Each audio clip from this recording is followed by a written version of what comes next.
চালু থাকে, মানুষের দিলে ইমান চাঙ্গা হতে থাকে, তরু তাজা হতে থাকে। দাওয়াতের তবলিগের মেহনত নবীরা করেছেন কুফরের মাঝে, সেখানে কুফর খতম হয়ে ইমান জিন্দা হচ্ছে।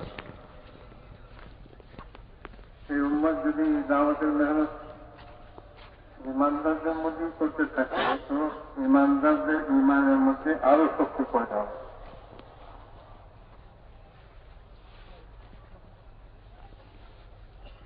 ইমানের মধ্যে যখন শক্তি পয়দা হয়, যে পরিমাণ ইমানে শক্তি হয়, সেই পরিমাণ মানুষ আল্লাহ তাআলার হুকুমকে মানে,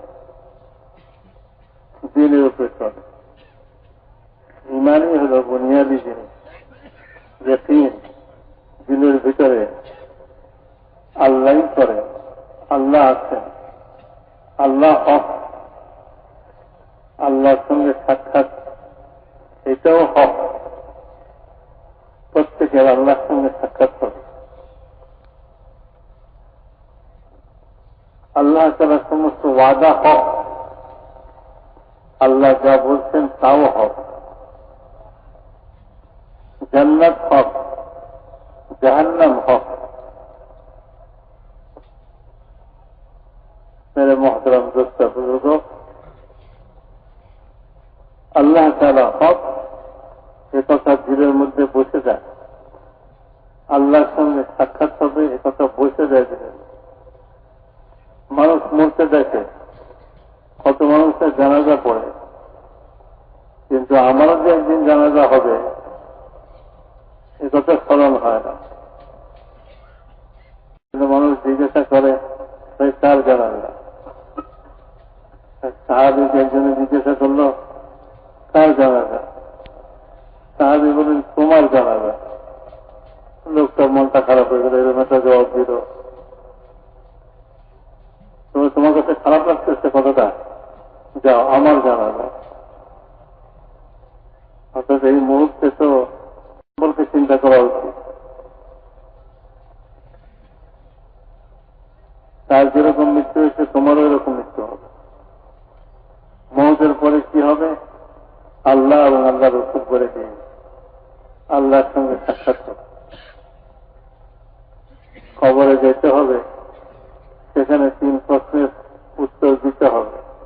সর্বপ্রথম হুজুর আকরাম সাল্লাল্লাহু আলাইহি ওয়াসাল্লাম বলেন যে দাফন কর্মীওয়ালাদের পায়ের আওয়াজ, জুতার আওয়াজ মিলে যাবার আগে আগেই 2 জন ফেরেশতা ওই কবরওয়ালার কাছে উপস্থিত হয়ে যায়, যাদেরকে মুনকার নাকির বলা হয়। অত্যন্ত বিভৎস চেহারা, ভয়ানক চেহারা। ওই চেহারা দেখাই মুর্দার আযাবের জন্য যথেষ্ট। তারা বজ্র কণ্ঠে জিজ্ঞাসা করবে মার রব্বুকা, কে তোমার রব? তাদের হাতে মুগুর থাকবে, এরকম ভারী মুগুর পূর্ব পশ্চিমে সমস্ত জিন ইনসান একত্র হইলেও ওই মুগুর উঠাইতে পারবে না। তো প্রথম প্রশ্ন এটাই হবে মার রব্বুকা, তোমার রব কে? এই জমিনের উপরে কাকে রব স্বীকার করে আছে? যে সর্বমুহূর্তে জীবনের সর্বক্ষেত্রে আল্লাহকে রব স্বীকার করে। রব মানে যিনি সৃষ্টি করেছেন, যিনি লালন পালন করেন, যার হাতে হায়াত, যার হাতে মওত, তিনি হলেন রব। তো তুমি কাকে রব মানে আছো? তোমাকে কে সৃষ্টি করছে? আল্লাহ সৃষ্টি করছেন, এই কথা যদি সে না জানে তো কি করে জবাব দিবে? আল্লাহ সৃষ্টি করছে। যখন দাওয়াত থাকে না তো লোকেরা মনে করে এমনি এমনি সৃষ্টি। তবলিগ থাকে না নবীদের, তো মানুষ মনে করে এমনি এমনি সব সৃষ্টি। এক ধরনের লোক আছে, তারপরে এমনি এমনি সৃষ্টি হয় সব জিনিস। গাছ এমনি এমনি পয়দা হয়, বৃষ্টি এমনি এমনি হয়ে যায়। আল্লাহ তাআলা কোরআন নাযিল করছেন, কিতাব নাযিল করছেন, এবং আল্লাহ তাআলা কোরআন কিতাবের মধ্যে আল্লাহ তাআলা তিনি যে আমাদেরকে সৃষ্টি করছেন, ওয়াল্লাযী খালাকাকুম, যিনি তোমাদেরকে সৃষ্টি করছেন, ইয়াখলুকুকুম ফী বুতুনি উম্মাহাতিকুম খালকাম মিন বা'দি খালকিন ফী যুলুমাতিন সালাস, তিনি তোমাদেরকে মাতৃগর্ভে 3 অন্ধকারের মধ্যে ধাপে ধাপে সৃষ্টি করেন। আল্লাহ তাআলা কোরআন নাযিল করেছেন নবীর উপরে, আল্লাহর কালাম। আল্লাহ যে আমার সৃষ্টিকর্তা, এই কথার পরিচয় আল্লাহ তাআলা নিজেই দিতেছেন। জমিন আসমানকে তিনি সৃষ্টি করেছেন। কোরআনের মধ্যে আল্লাহ তাআলা বলতেছেন খালাকাস সামাওয়াতি ওয়াল আরদ,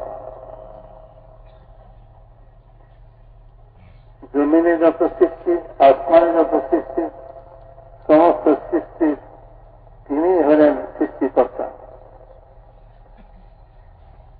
জমিনেও তিনি সৃষ্টিকর্তা, আসমানে যা আছে এইগুলি সৃষ্টিকর্তাও তিনি।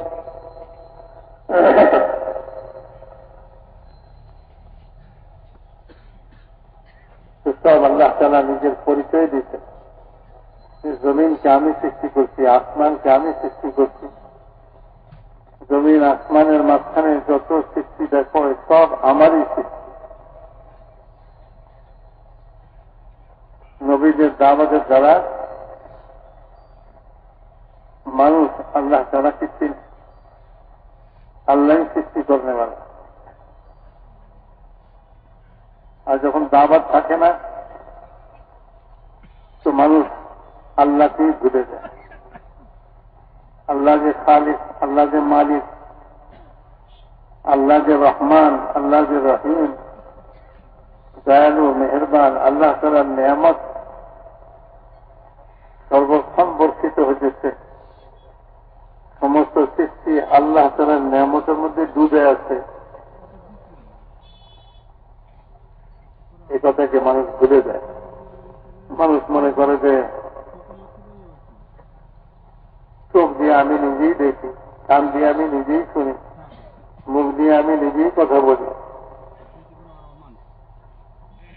নবীদের দাওয়াতের দ্বারা এই কথা শেখানো হয়েছে না, চোখ দিয়ে তুমি দেখো না, চোখ দিয়ে আল্লাহ তোমাকে দেখান। যতদূর দেখাবেন ততদূরই দেখবে। আল্লাহ তাআলা তোমাকে দেখার জন্য একটা সীমা নির্ধারণ করে দিচ্ছে, তার বাইরে তুমি দেখতে পারবে না। কাছে হোক দূরে হোক, কাছের চাও দেখে না। হুজুর আকরাম সাল্লাল্লাহু আলাইহি ওয়াসাল্লাম হিজরতের রাতে নিজের ঘরে আছে, আর ঘরের বাইরে সমস্ত কাফেররা খোলা তরবারি হাতে পাহারা দিতেছে, যে ঘর থেকে বের হইলে একসাথে সবাই হামলা করবে। ওই ঘরে থাকা অবস্থায়, ওই অবস্থায় জিবরাইল আলাইহিস সালাম হুজুর আকরাম সাল্লাল্লাহু আলাইহি ওয়াসাল্লামের খিদমতে হাজির হয়ে বলতেছেন, ইয়া রাসূলুল্লাহ, আল্লাহ তাআলা আপনাকে এই মুহূর্তে ঘর থেকে বের হয়ে হিজরতের উদ্দেশ্যে মদিনার দিকে রওনা হতে বলতেছেন। আচ্ছা, এরকম মুহূর্তে চারিদিকে সব দুশ্মন ঘেরাও করে আছে, ঘর থেকে এই মুহূর্তে বাইরে এলে কি অবস্থা হবে? আল্লাহ তাআলা তার কুদরতকে জাহির করার জন্য বলে, দেখো তোমার চোখের দেখা এটা আল্লাহ তাআলার নিয়ন্ত্রণ, তোমার কানের শোনা আল্লাহ তাআলার নিয়ন্ত্রণ, তোমার মুখের কথাও আল্লাহ তাআলার নিয়ন্ত্রণ। প্রত্যেক মখলুকের চুলের খুঁটি আল্লাহ তাআলার হাতে ধরা, যেদিকে ঘুরবে সেদিকে ঘুরবে। আল্লাহ তাআলা তার কুদরতকে জাহির করার জন্য যে কুদরতের দাওয়াত একজন নবী দিতেছেন। আল্লাহ ভারী কুদরতওয়ালা, আপন কুদরতের দ্বারা আসমান সৃষ্টি করছে, জমিন সৃষ্টি করছে, চাঁদ সূর্য সৃষ্টি করছে। তো তাদের বিশ্বাস হয় না, তারা বলে যে আপনার আল্লাহ যদি এতই কুদরতওয়ালা হয় তো আপনার আল্লাহকে বলেন চাঁদকে দুই টুকরা করে দেখায় দেয়। তো আল্লাহ তাআলা হুজুর আকরাম সাল্লাল্লাহু আলাইহি ওয়াসাল্লামকে বললেন যে আপনিও আপনার আঙ্গুল দ্বারা ইশারা করেন, আমি চাঁদকে দ্বিখণ্ডিত করে দেখাই দিই।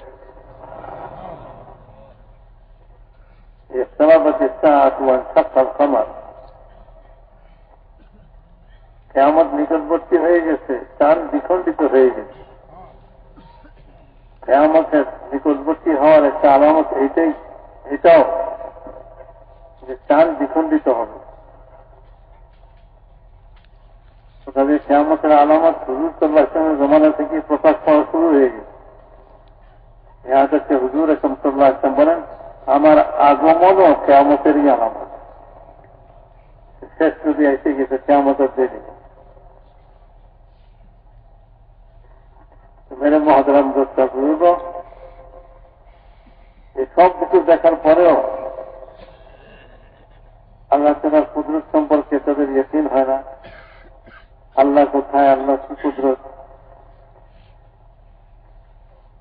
আল্লাহ তাআলা হুজুর আকরাম সাল্লাল্লাহু আলাইহি ওয়াসাল্লামকে বললেন যে এই মুহূর্তে বের হয়ে পড়ে, চারিদিকে দুশমন ঘেরাও করে রাখছে, তাদের মাঝখান থেকে বের হয়ে যাবে। দরজা খুলবেন, তাদের মাঝখান থেকে বের হয়ে যাবে। তারা দেখবে না তাদের কপালে চোখ আছে, বলে না যতখানি আল্লাহ দেখাইতে চাইবেন ততখানি দেখবে, তার বাইরে কিছুই দেখবে না। মানুষ মনে করতেছে আমার কপালের চোখ আমার চোখ, এই চোখ দিয়ে আমি দেখব। আমার চোখ মনে করে মরণোত্তর চক্ষু দান করে। আরে পরের মানে বোধারি চোখটা আল্লাহ আপনাকে দান করার, আরেকজনের সিন্ধুকের টাকা আরেকজনের দান করে। অমুকের সিন্ধুকে যে টাকা আছে এই টাকা দান করলাম আপনারে, সুবহানাল্লাহ, কি সুন্দর দান। পরের মালা আরেকজনকে দান করছে। মাথা থেকে পা পর্যন্ত সৃষ্টি করছে সমস্ত অঙ্গ প্রত্যঙ্গ, এগুলি সব কে দিচ্ছেন? আল্লাহ তাআলা দিচ্ছেন। এগুলি সব আল্লাহ তাআলার দেওয়া আমানত আমার কাছে। এগুলিকে হেফাজত করা, রক্ষণাবেক্ষণা করা, এগুলি আমার দায়িত্ব। আল্লাহ তাআলা আমার দায়িত্ব দিচ্ছে। তোমার কাছে আমানত রাখলাম, আপনি কারোর কাছে যদি 1000 টাকা আমানত রাখেন, তার দায়িত্ব এই 1000 টাকাকে সে হেফাজত করবে। এরকম না যে সে যেখানে সেখানে ফেলে রাখলো, যে সে হয়ে গেল। আর যে আমানত রাখছে সে এসে পরে যখন চাইল, সে বলে যে এখানে তো রাখছিলাম, কে নিয়ে গেছে আমি বুঝতে পারি না।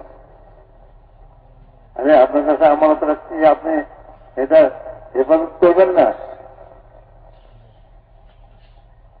মেরে মহতরম দোস্ত বুজুর্গ, মাথা থেকে পা পর্যন্ত শরীর সব আল্লাহ তাআলার দেওয়া আমার, আল্লাহর সৃষ্টি।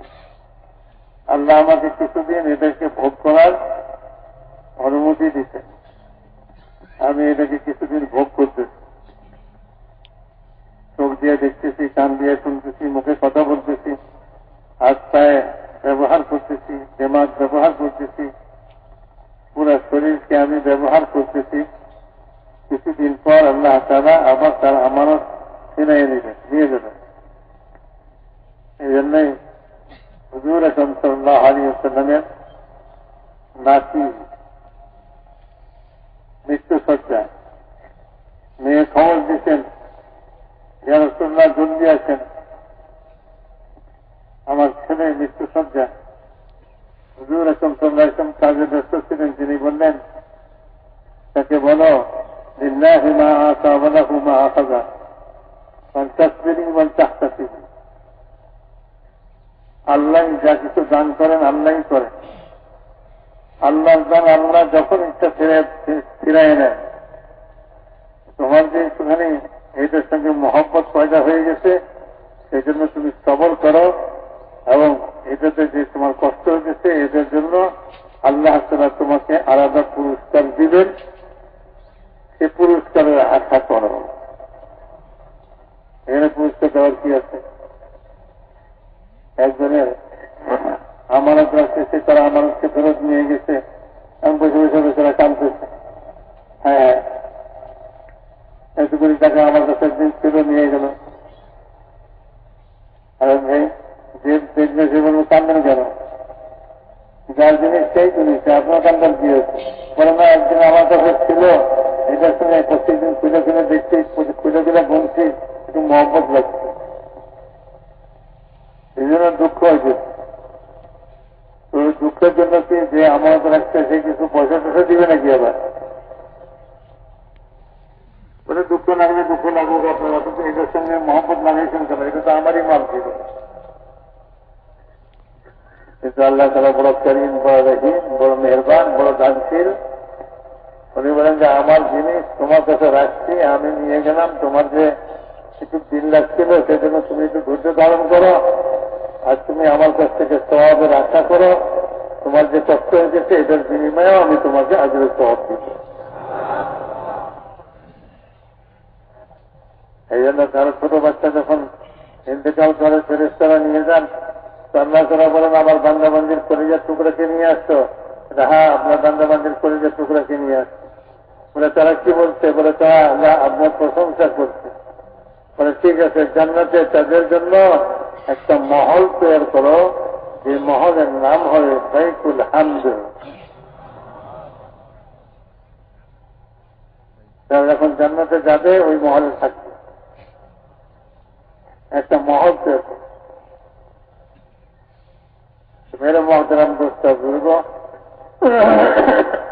সবই আল্লাহ, চোখও আল্লাহ, মুখও আল্লাহ, কানও আল্লাহ। ব্যবহার করার জন্য আমাদেরকে কিছুকালের জন্য আল্লাহ তাআলা এগুলি দান করছেন। আমানত স্বরূপ এগুলিকে ব্যবহার করো।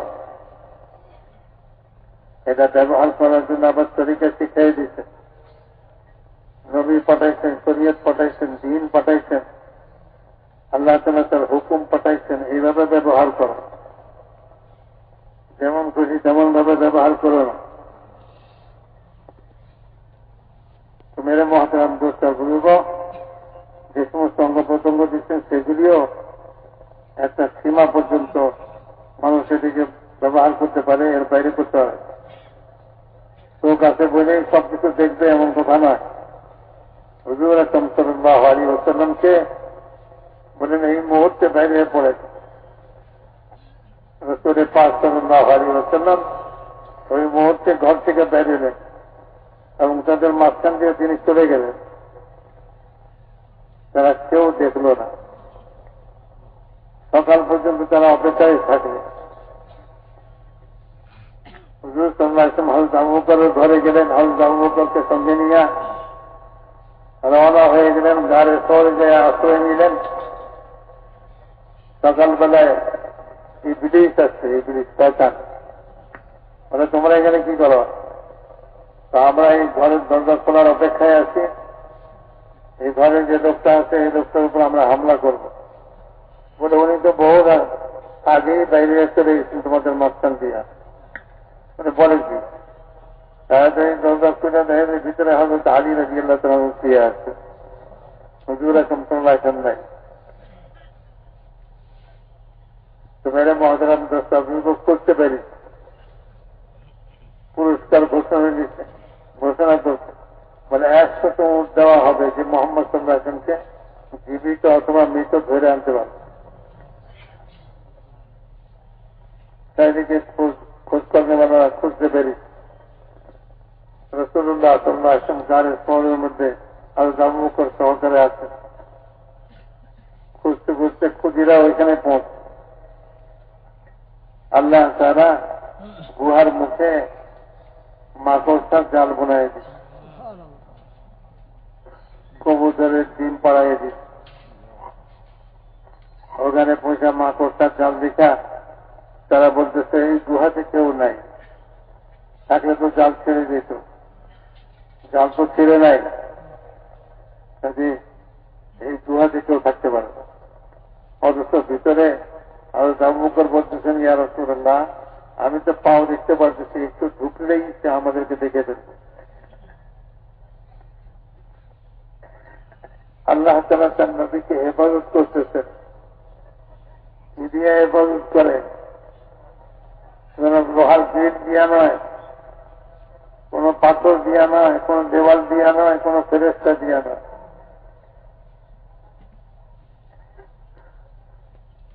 কোরআনে পাকের মধ্যে বলেন, বাতিলের যত ষড়যন্ত্র আছে সবকিছু হল মাকড়সার জালের মতো। مثل الذين اتخذوا من دون الله أولياء كمثل العنكبوت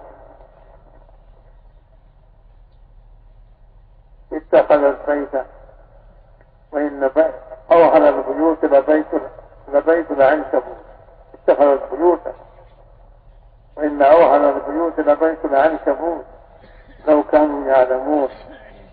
আল্লাহ ছাড়া, আল্লাহকে বাদ দিয়া, আল্লাহকে ভুলা, আল্লাহকে ছেড়ে দিয়া নিজের বুদ্ধি, নিজের জ্ঞান, নিজের শক্তি, নিজের সামর্থ্য যত কিছুই করুক না কেন, বলে তাদের এই সব কিছু মাকড়সার জালের চেয়ে বেশি কিছুই না। আমাদের হযরত মাওলানা ফারুক সাহেব রহমতুল্লাহ আলাইহি উনি বয়ানের মধ্যে টঙ্গীর ময়দানের প্রায় উদাহরণ দিতেন। সারা দুনিয়ার সমস্ত বাতিল মানে এর উদাহরণ তো এরকমই, যেরকম মাকড়সার জাল।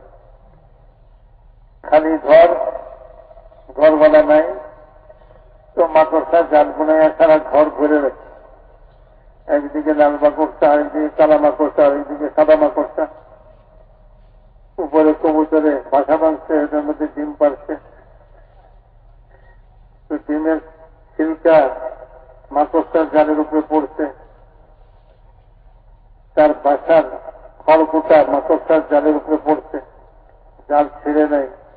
মাকড়সা খুব অহংকার করে, মানে কুটার উপরে কুটা পড়ছে, ছিলকার উপরে ছিলকা পড়ছে, আমার জাল ছেড়ে নেয়।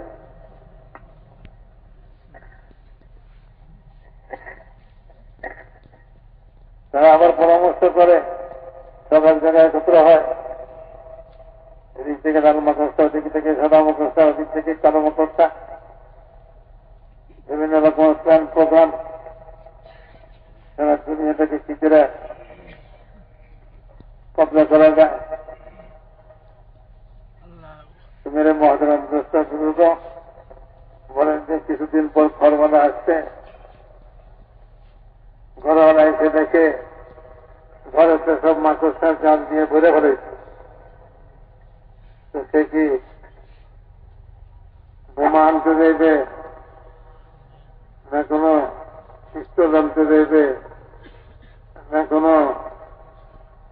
মেশিন গান আনতে দেবে, কিছুই না। ওই একটা ঝাড়ু দেয়া, ঘর ঝাড়ু দেবে, ঘর ঝাড়ু ওরা একটা ঝাড়ু দিয়ে আছে, ঝাড়ু দিয়ে যখন এইদিকে বাড়ি দিচ্ছে, ওদিকে বাড়ি দিচ্ছে, সব শেষ। লাল মাকড়সাও শেষ, কালা মাকড়সাও শেষ, সাদা মাকড়সাও শেষ, তাদের যত দাম গুলা ছিল সব শেষ। উনি বলছেন খোদার এক আজাদের ঝাড়ু ফিরআউনের সমস্ত জালকে খতম করে দিচ্ছে। খোদার এক আজাদের ঝাড়ু নমরুদের জালকে সাফ করে দিচ্ছে, আর খোদার এক ঝাড়ু কারণের জালকে সাফ করে দিচ্ছে। ওই খোদা শুরু থেকে, আজম থেকে নিজ কুদরতের সঙ্গে আছেন, সর্বদা আপন কুদরতের সঙ্গে যেমন পূর্বে ছিলেন তেমনই আছে। নমরুদের জমানায় যে শক্তি খোদা, যে কুদরত খোদার ছিল, ফিরআউনের জমানায় যে কুদরত ছিল, কারুনের জমানায় যে কুদরত ছিল, প্রত্যেক নবীর জমানায় আল্লাহ তাআলা আপন আপন কুদরতকে জাহির করছেন। ওই কুদরতের সঙ্গে মুহাম্মদ সাল্লাল্লাহু আলাইহি ওয়াসাল্লামের সঙ্গেও ছিলেন। কিয়ামত পর্যন্ত আল্লাহ তাআলা এই কুদরতের সঙ্গে থাকবেন। কিয়ামতের পরবর্তী অনন্তকাল আল্লাহ তাআলা আপন কুদরতের সঙ্গে যেমন ছিলেন তেমনই থাকবেন।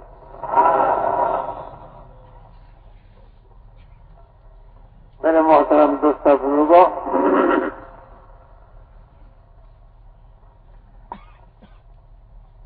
বাতিলের জান এইভাবে ছিন্ন করেন আল্লাহ তাআলা যখন হক ওয়ালারা হকের মেহনত করে। হক ওয়ালারা হকের মেহনত করে। সব নবীরা হক নিয়ে আসছেন, দ্বীন নিয়ে আসছেন,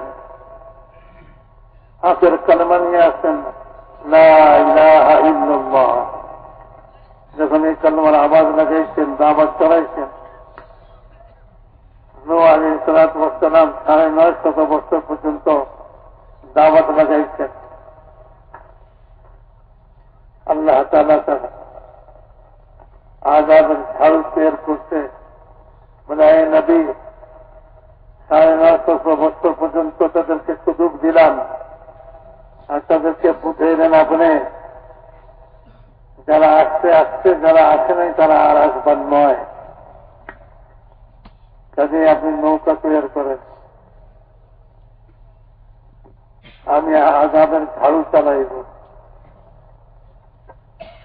নূহ আলাইহিস সালাম নৌকা তৈরি করলেন। আল্লাহ তাআলার আযাব শুরু হয়ে গেল।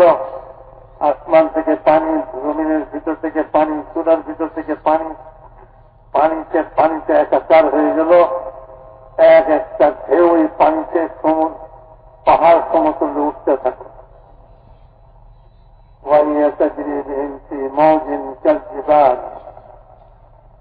বলে যে ওই নৌকা পাহাড় সমতুল্য ঢেউর ভিতর দিয়ে চলতেছিল। যে পানিতে পাহাড় সমতুল্য ঢেউ উঠে, সেই পানি কতখানি পানি হবে পানি? ওই পানিতে বাঁচানোর কি উপায় আছে? নূহ আলাইহিস সালাম তার ছেলেকে বলছিলেন এই কথা, যে হককে কবুল করে নাই। তাকে বলছিলেন, বাবা হককে কবুল কর, আমার নৌকা এসে পর বেঁচে যাবি। সে বলতেছিল, আমি পাহাড়ে উঠব, ওই পাহাড় আমাকে এই পানি থেকে বাঁচাই দিবে।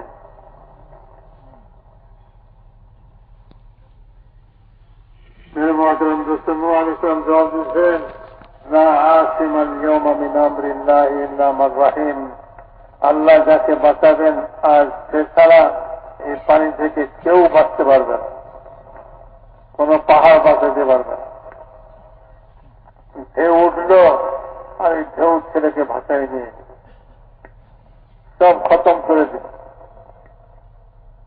নৌকা জমিনে নামলো। যারা এই নৌকার ভিতরে ছিলেন তারা বের হলেন, সব ইমানদার, সব দিনদার, সব হকওয়ালা, হকের উপর চলনেওয়ালা। মেরে মুহতারাম দোস্ত বুজুর্গ, কিছুদিন চলল, হুজুর হযরত নূহ আলাইহিস সালাম দুনিয়া থেকে বিদায় হয়ে গেলেন। তা আবার ওই ঈমান আস্তে আস্তে সীমিত হতে লাগলো, ওই ঈমান কমজোর হতে থাকলো, এবং আস্তে আস্তে ঈমান খতম হয়ে গেল। সেখানে দুনিয়ার এই সমস্ত জিনিসের ইয়াকিন জায়গা নিয়ে নিল। আর যেরকম দাওয়াতের অভাবে একজন মুসলমান কলমা পড়নেওয়ালা, আল্লাহ আল্লাহ বলনেওয়ালা, সে টাকার জন্য পাগল, বলে টাকাই সবকিছু, টাকা না হলে কি হবে। আজ সে চাকরির জন্য পাগল, বলে একটা চাকরি না হলে কিভাবে চলবো। একটা ব্যবসার জন্য পাগল, বলে ব্যবসা না হলে কি করে চলবে। সেটার চাকরির জন্য, সেটার ব্যবসার জন্য, সেটার টাকার জন্য, সেটার জমিনের জন্য, সেটার রাজত্বের জন্য আল্লাহকে ভুলে গেছে, আল্লাহ তাআলার হুকুমকে ছেড়ে দিতে। আল্লাহও কিছু করে, আল্লাহকে ভুলে গেছে। অথচ আল্লাহ তাআলা বলেন ওয়াফি আনফুসিকুম আফালা তুবসিরুন, যদি তুমি তোমার মাথা থেকে পা পর্যন্ত তুমি একটু লক্ষ্য করো, চাইলে তুমি আমার পরিচয় লাভ করতে পারো যে আমি কিরকম অসীম কুদরতওয়ালা। আমি তোমাকে সৃষ্টি করছি, তুমি তোমার সৃষ্টির মধ্যে একটু চিন্তা করো, চাইলেই তুমি আমাকে চিনতে পারো যে আমি কিরকম অসীম কুদরতের অধিকারী। তুমি একটা জিনিস সৃষ্টি করলে খোলা জায়গায় করো, আলোতে করো, আমি অতি সংকীর্ণ জায়গায় অন্ধকারের মধ্যে, অন্ধকারের মধ্যে তোমাকে সৃষ্টি করছি। তোমার নাক ঠিক মতন লাগাইছি, তোমার চোখ ঠিক জায়গায় লাগছে, তোমার কান ঠিক মতন দিচ্ছি, তোমার শরীরের ভিতরে প্রত্যেকটা রগরেখা আমি যেটা যেখানে সেটা সেখানে লাগায়া মাতৃ গর্ভের মধ্যে ছোট্ট জায়গায় অন্ধকারের মধ্যে তোমাকে সৃষ্টি করে দুনিয়াতে আনছি। মেরে মহতরাম দোস্ত মিসাল দিচ্ছেন, বলেন যে আল্লাহ তাআলা কিভাবে সৃষ্টি করছেন আমাকে। বলে আমি তো সারা দুনিয়াতে ছড়ায় ছিটায় ছিলাম, আমি সূর্যের আলোর মধ্যে ছিলাম, আমি চাঁদের কিরণের মধ্যে ছিলাম, বাতাসের ঢেউর মধ্যে ছিলাম, আমি পানির ফোঁটার মধ্যে ছিলাম, আমি জমিনের উর্বরা শক্তির ভিতরে ছিলাম, সারা দুনিয়াতে ছড়ায় ছিটায় ছিলাম। আল্লাহ তাআলা সবগুলাকে খাদ্যের মধ্যে জমা করলেন, একটা দানার মধ্যে জমা করলেন। আমাকে ওই দানার মধ্যে জমা করছে, ওই দানা মা বাপ খাইছে, খাওয়ার পরে মা বাপের ভিতরে আল্লাহ তাআলা নাপাক পানির কাঁচরা হিসাবে একত্রিত করছেন, দুজনকে মিলে একত্র করছেন, মাতৃ গর্ভের মধ্যে একত্র করে এক ফোঁটা পানির মধ্যে আমার এই ছবি, সুন্দর ছবিটাকে দুনিয়াতে কোন নকশা, কোন আর্টিস্ট পানির উপরে কোন কিছুই করতে পারে না। ভাই এই পানির মধ্যে একটা বাঘ বানায় দেন, সিংহ ছবি এঁকে দেন, একটা মানুষের ছবি এঁকে দেন, পানির মধ্যে কি করে মানুষের ছবি আছে? আল্লাহ এরকম কুদরতওয়ালা এক কাতরা পানির মধ্যে এই মাথা থেকে পা পর্যন্ত আজ এত সুন্দর মায়াময় চেহারা, বলে যে মায়াময় চেহারা নিয়ে মায়ের গর্ভ থেকে দুনিয়াতে আসছিল, যে দেখতে সে চুমা দিচ্ছে, যে দেখতে সে আদর করে কোলে নিচ্ছে, যে দেখতে সে মায়া করছে, বলে এই মায়াময় শরীরটা, চেহারাটা আল্লাহ তাআলা কোথায় সৃষ্টি করেছেন? এক গান্দা জায়গার মধ্যে সৃষ্টি করছেন। মানে আমি এরকম কুদরতওয়ালা, তুমি যদি তোমার মধ্যে চিন্তা করো আমাকে দেখতে পারো, আমাকে চিনতে পারো। এই জন্য বলেন কিয়ামতের দিন কোন নবীর দাওয়াত যদি কেউ নাও পেয়ে থাকে, আল্লাহ তাআলার ওয়াহদানিয়তের, আল্লাহ তাআলা যে সৃষ্টিকর্তা, এই কথার প্রশ্ন কিয়ামতের দিন আল্লাহ তাআলা করবেন যে আমাকে চিনে আসছো কিনা, আমাকে বুঝে আসছো কিনা। এ কথা বললে চলবে না যে আমার কাছে কোন নবীর দাওয়াত পৌঁছে নেই, আমি কি করে চিনব? আমি তো জন্মের পর থেকে পাহাড় দেখছি, নদী দেখছি, সমুদ্র দেখছি, জমিতে গাছ লতা পাতা দেখছি, আমি তার কিছুই পাই নাই, আমি তার জানি না। এই ওজোর চলবে না, বলে চিনতে হবে খোদাকে। নবী না আসলেও খোদাকে চিনতে হবে, আল্লাহকে চিনতে হবে, তোমার সৃষ্টিকর্তাকে চিনতে হবে, তুমি চিনতে পারো। أفلا ينظرون إلى الإبل كيف خلقت وإلى السماء كيف رفعت وإلى الجبال كيف نصبت وإلى الأرض كيف سطحت। বলে একজন আরবের বেদুইন সে উটের পিঠে সফর করতেছে, সে কি দেখে না যে সে যে উটের পিঠে সফর করতেছে, উট কিভাবে সৃষ্টি হল? উটকে দেখেও তো সে তার সৃষ্টিকর্তাকে চিনতে পারে।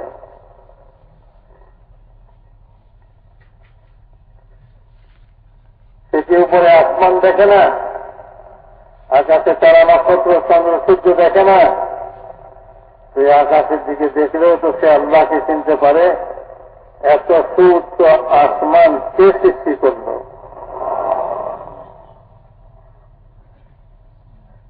দেখে না বলে কিছু লোক বোকা বলে আসমান নাই, যেহেতু আমি দেখি না।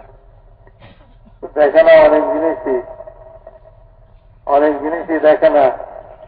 যেটা দেখে না সেটা নাই এ কথা প্রমাণ করেন।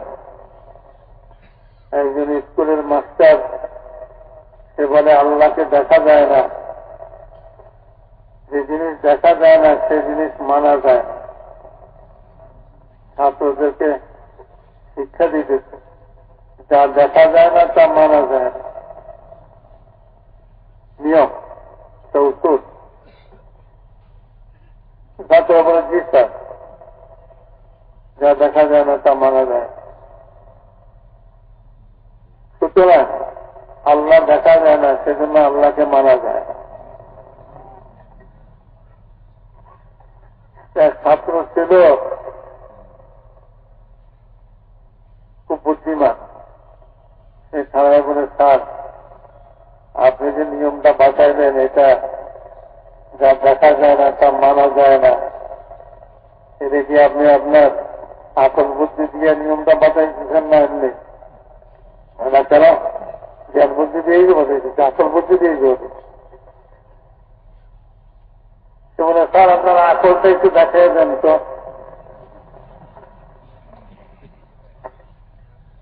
বলে না, আকল তো দেখান যায় না, তাইলে আপনার নিয়ম হিসাবে যা দেখা যায় না তা মানা যায় না, তার আপনার আকল আছে বলে মানা যায়।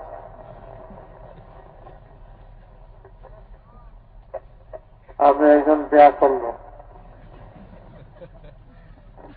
তো ব্যাকরণ লোকের কথা মানতে হয় না। ব্যাকরণ লোকের কথা মানতে হয় না। আল্লাহ আছে ঠিক। আপনি যে প্রমাণ করতেছেন এই নিয়ম দিয়ে যে আল্লাহ নেই, এই কথা ঠিক না। এই জন্য যে আপনি তো ব্যাকরণ, ব্যাকরণের কথা মানতে হয় না। তো মেরে মহতরম দোস্ত বুঝব, আল্লাহ তাআলা আছেন। আল্লাহুম্মা লাকাল হামদু ওয়া আনতাল হক। হুজুর সাল্লাল্লাহু আলাইহি ওয়াসাল্লাম তাহাজ্জুদের সময় উঠলে এই দোয়া পড়তেন, আল্লাহ আপনার জন্য সমস্ত প্রশংসা, আপনি হক, আপনি আছেন, রাত্র দিনের পরিবর্তন ঘটান। আপনি এত বিশাল, এত উঁচা আসমান সৃষ্টি করছেন, তার মধ্যে তারা নক্ষত্র দিয়ে সাজাইছেন, জমিনকে সৃষ্টি করছেন, বিছাইছেন। দেখেন আছে পাহাড়গুলি কিভাবে জমিনের উপরে স্থাপিত হল,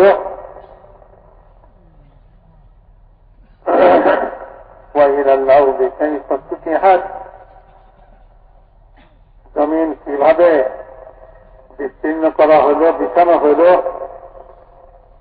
জমিনের উপরে ঘাস লতা পাতা সৃষ্টি করে দিয়া জমিনকে বিছানা বানায় দেওয়া হল। যার বিছানা নাই সে ঘাসের উপরে শুয়ে থাকুক, জমিনের উপরে শুয়ে থাকুক। জমিন কেন শক্ত বানানো হয়েছে যে পিছলায় পড়ে যায়, আমরা জমিনকে এত নরম বানানো হয়েছে যে জমিনের ভিতরে ডুবে যায়।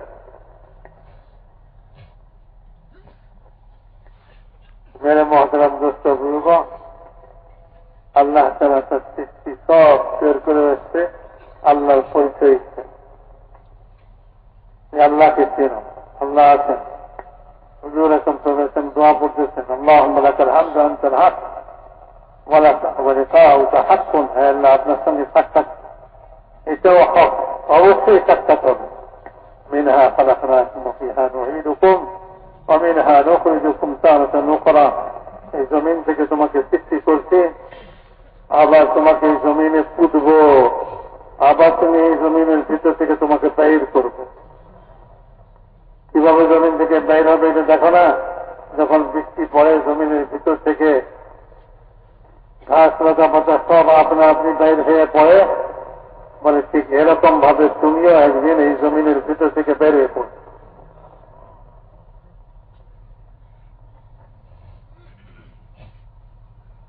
وأخرجت الأرض أثقالها وقال الإنسان ما لها জমিন তার ভিতরের বোঝাকে বের করে দিবে। জমিনের ভিতরে যে বোঝা মানুষ দাপন হয়ে আছে তাকে বের করে দিবে। আর মানুষ বলবে কি হইল জমিনে,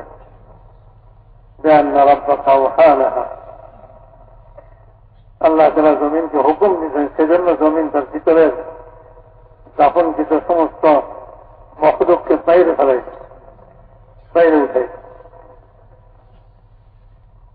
মহতারাম দোস্তা বুঝব, একজন লোককে খুন করছে, অন্যায়ভাবে খুন করছে। ইসলামের পরে সাহাবাদের জমানায় সফরের মধ্যে ছিলেন, তো একজনকে অন্যায়ভাবে খুন করছে, কলমা পড়ার পরেও তাকে খুন করে দিতে পূর্ববর্তী দুশ্মনির কারণে। তারপর ওই লোক মারা গেছে পর তাকে দাফন করছে। যেখানে দাফন করে কতক্ষণ পরে জমিনের ভিতর থেকে লাশ বেরিয়ে পড়ে, আর এখানে দাফন করে ওখান থেকে জমিনের ভিতর থেকে লাশ বেরিয়ে পড়ে। যেখানে দাফন করে লাশ জমিনের ভিতর থেকে আবার বেরিয়ে পড়ে। সাহাবায়ে কেরাম হুজুরকে একটা খবর দিচ্ছেন, বলে যে গুনাহ তো মানুষ অনেক কিছুই করে, আল্লাহ তাআলা তার কুদরতকে জাহির করার জন্য, দেখাইবার জন্য তোমাদেরকে এই জিনিস দেখাইছেন যে জমিন তার লাশকে গ্রহণ করতেছে না, বের করে দিতেছে, আমার ভিতরে থাকতে পারবে।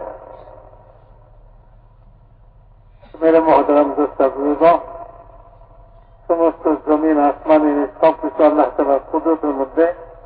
আল্লাহ চিরকাল যেরকম কুদরতের সঙ্গে আছেন, চিরকাল কুদরতের সঙ্গে থাকবেন। আজও সেই কুদরতের সঙ্গে আছেন। আল্লাহ তাআলা নবী পাঠাইছেন, দাওয়াত দিচ্ছেন, দাওয়াতের মেহনতের দ্বারা ঈমান জিন্দা হয়। মানুষ আল্লাহ চিনে, মানুষ আল্লাহর কুদরতকে জানে এবং আল্লাহ তাআলার ওয়াদার উপরে বিশ্বাস করে ইয়াকিন করে এবং আল্লাহ তাআলার ওয়াদাকে হাসিল করার জন্য নবীর তরিকায় মেহনত করে আল্লাহ তাআলার ওয়াদাকে হাসিল করে। দুনিয়াতে নিবে, আখিরাতে নিবে। আল্লাহ তাআলা কোরআনে পাকের মধ্যে বলছেন, মান আমিলা সালিহাম মিন যাকারিন আও উনসা ফাহুয়া মুমিন।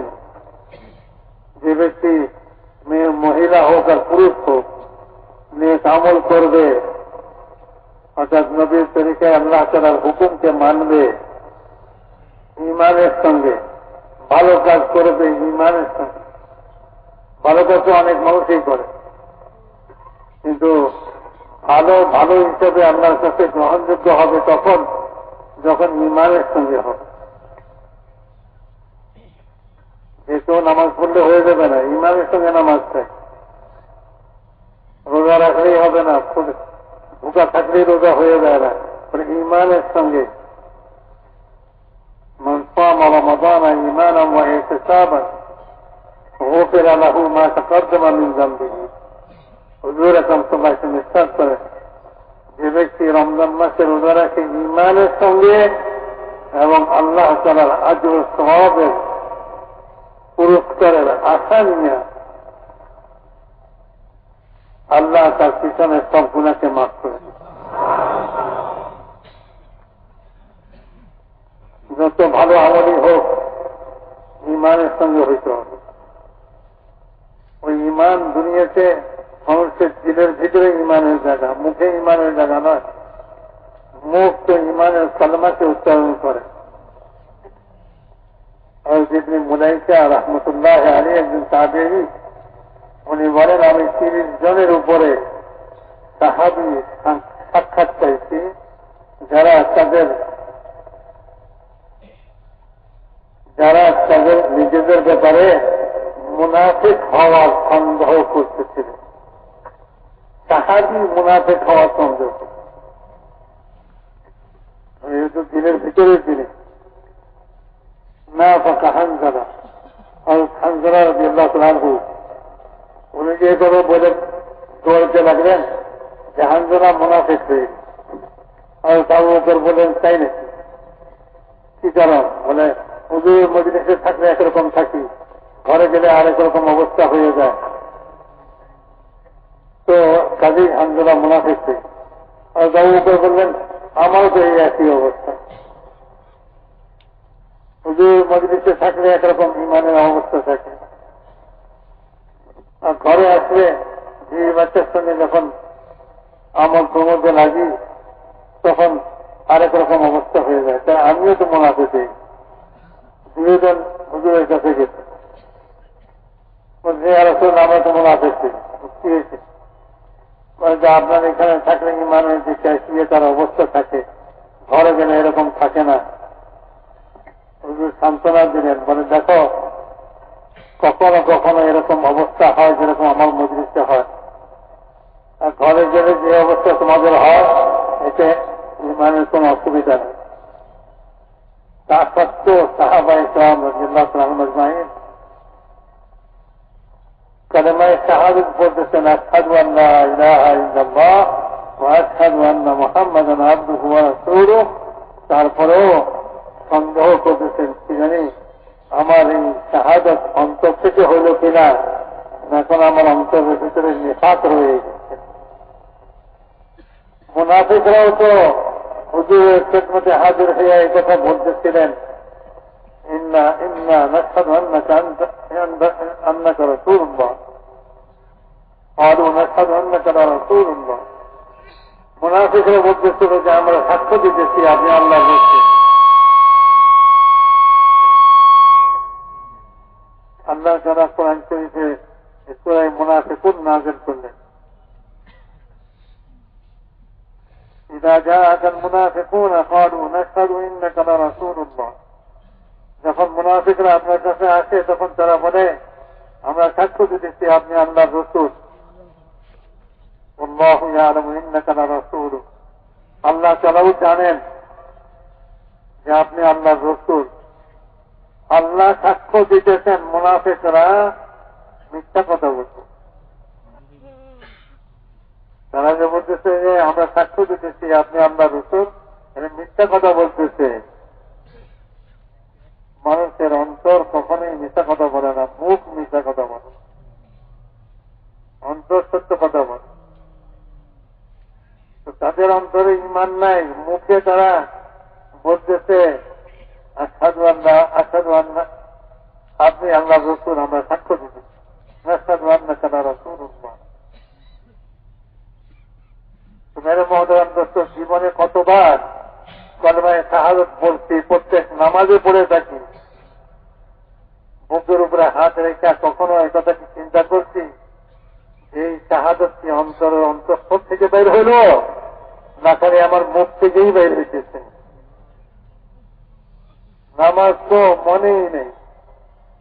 ইমাম সাহেবের পিছনে যা ইমাম সাহেব করে আমিও তাই করি, কয় রাকাত হচ্ছে এটাও মনে নাই, এদের মধ্যে কি পড়ছি এটাও মনে নাই, শাহাদাতের কালমা যে পড়ছি এটাও মনে নাই, পড়ছি কি পড়ি নাই। আমাদের অবস্থা তো এরকম। এই দাওয়াত আর তাবলীগের মেহনত এদের ভিতরে ইমানকে মজবুত করে দিবে। ইমানের দাওয়াত লাগাও সব জায়গায়, লা ইলাহা ইল্লাল্লাহ, আল্লাহ ছাড়া করনে মানা কেউ নেই। ভালো মন্দ যত অবস্থায় দুনিয়াতে দেখি এই সমস্ত ভালো মন্দ সব আল্লাহ তাআলার পক্ষ থেকে, সুস্থতা আল্লাহর পক্ষ থেকে, অসুস্থতা আল্লাহর পক্ষ থেকে, অভাব আল্লাহর পক্ষ থেকে, ধনী হওয়া এটাও আল্লাহ পাকের পক্ষ থেকে, সব কিছুই আল্লাহর পক্ষ থেকে। তো কাজেই আল্লাহ তাআলাকে রাজি করো। যদি তোমার অবস্থা খারাপ হয় তো আল্লাহর কাছ থেকে এটাকে ভালো করতে পারো, আল্লাহ তাআলা কেউ করতে পারে। তোমার যদি রোগ হয়ে যায় তো আল্লাহ তাআলার কাছে দোয়া করো, আল্লাহর কাছে সুস্থতা চাও। আযহিবিল বাস রাব্বান নাস ইশফি আনতা শাফি লা শিফা ইল্লা শিফা শিফাআন লা ইউগাদিরু সাকামা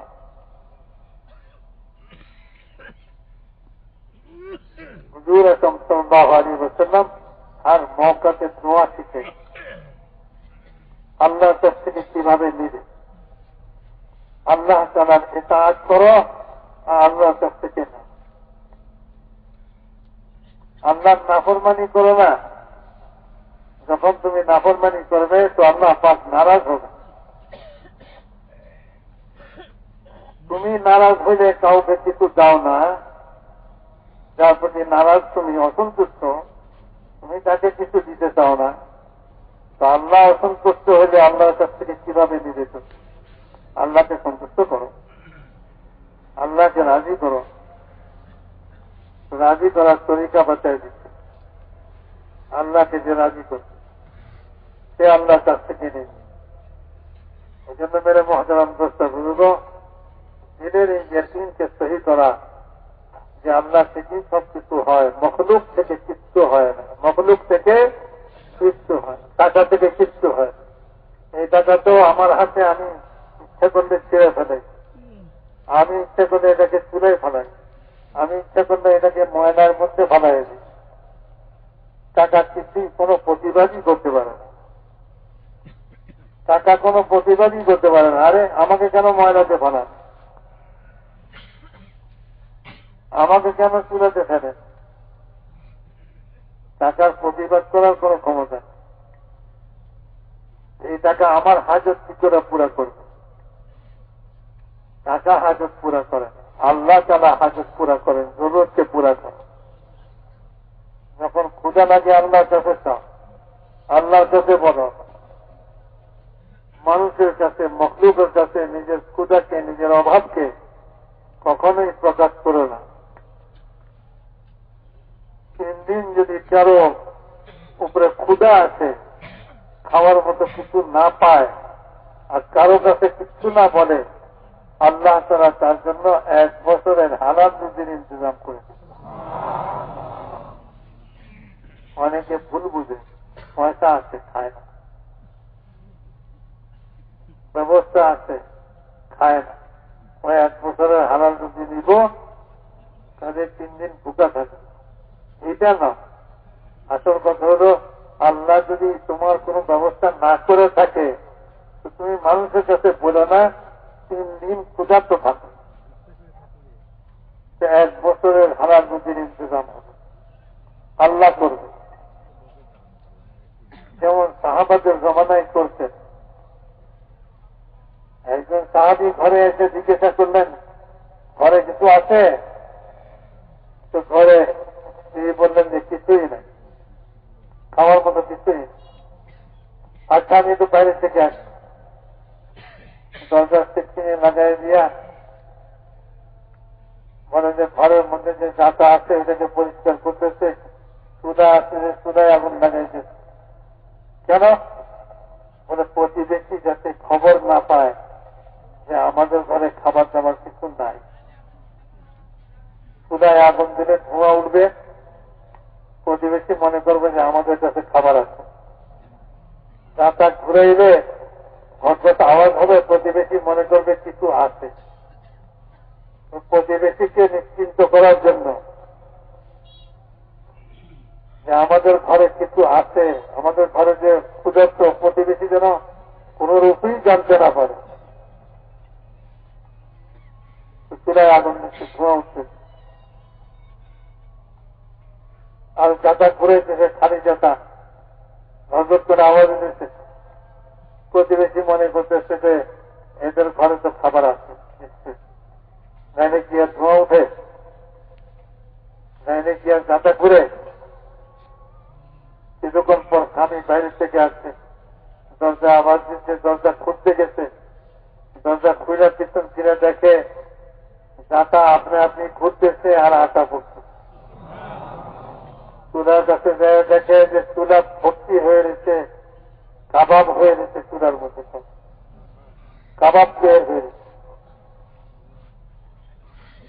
তো ঘরের মধ্যে যত পাত্র ছিল সব পাত্র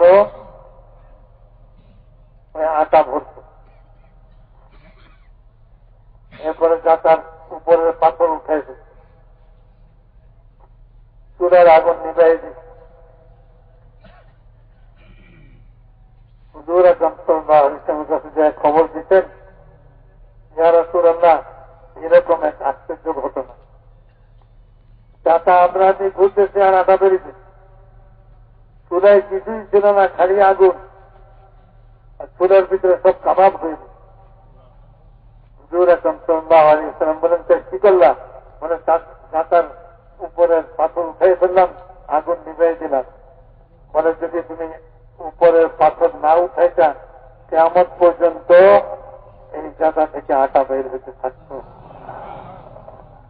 আর যদি চূড়া না নিবাইতা, কিয়ামত পর্যন্ত এই চূড়াতে কাবাব বের হতে থাকত।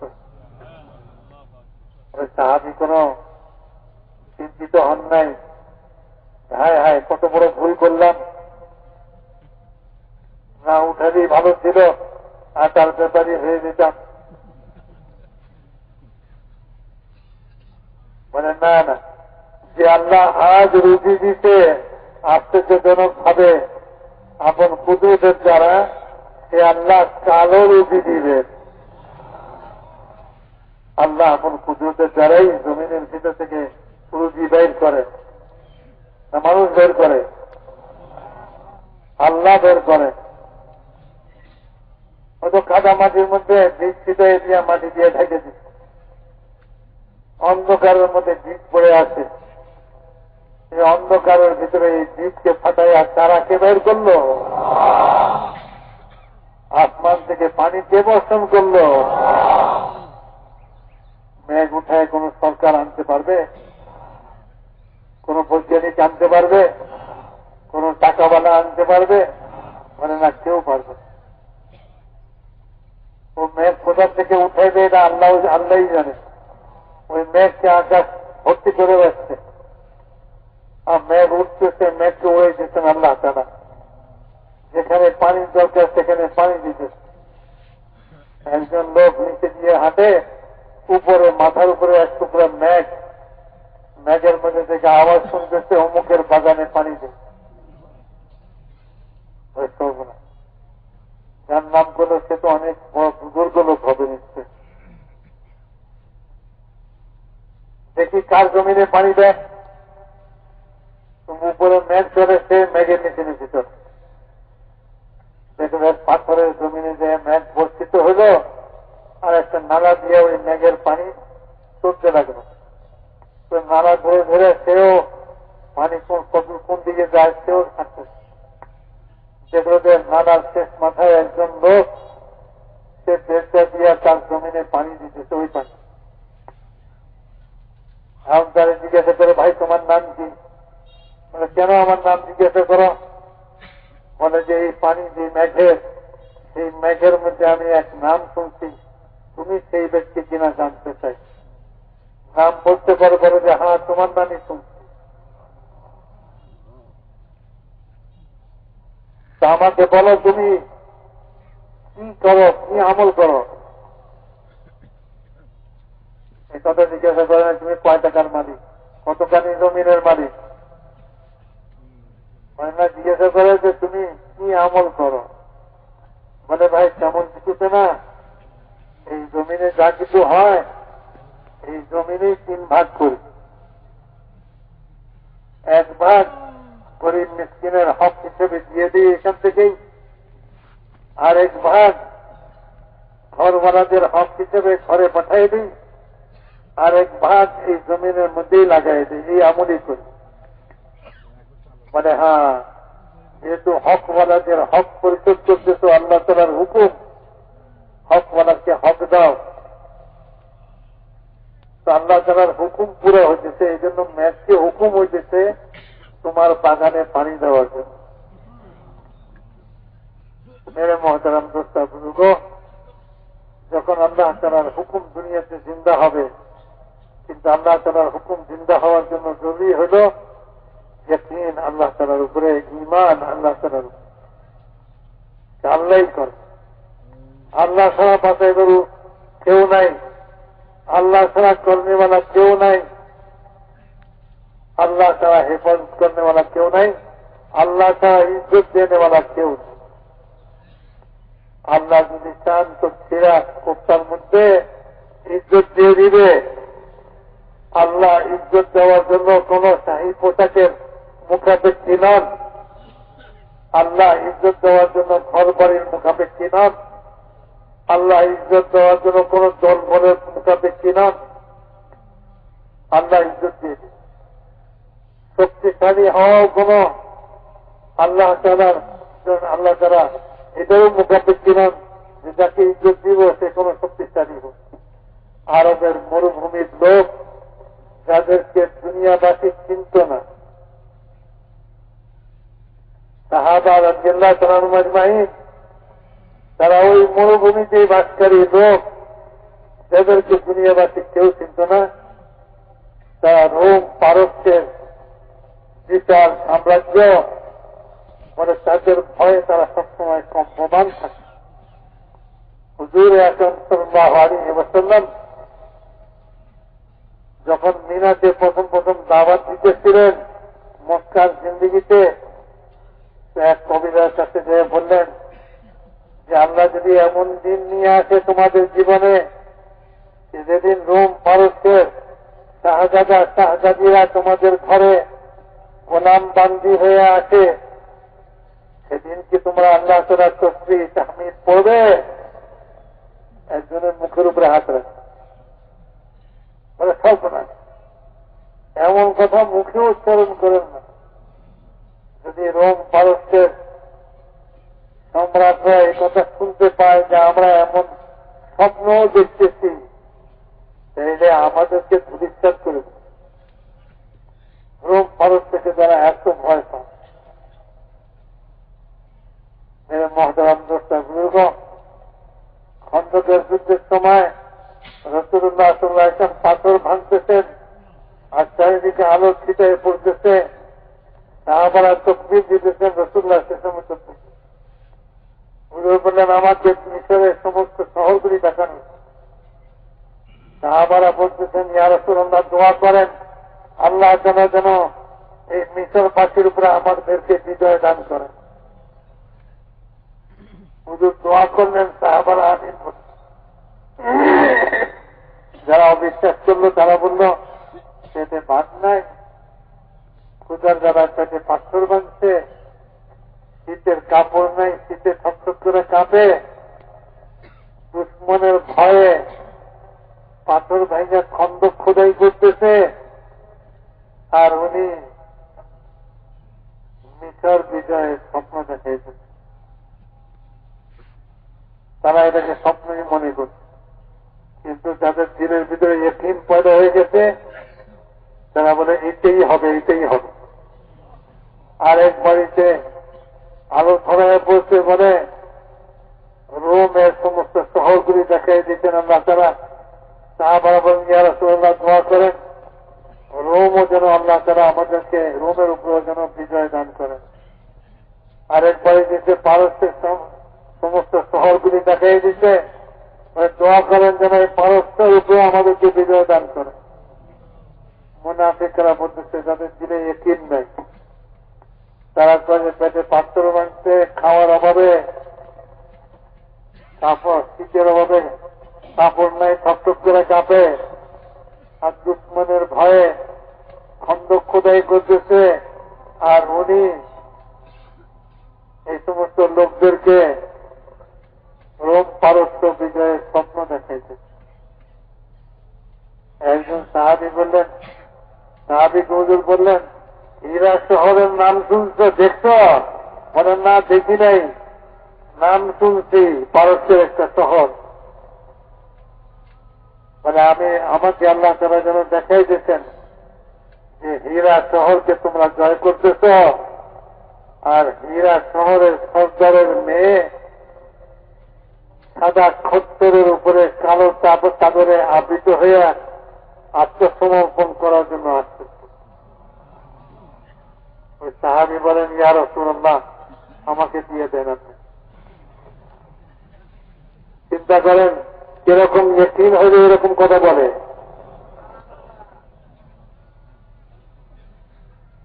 কিরকম বিশ্বাস হলে এরকম কথা বলে।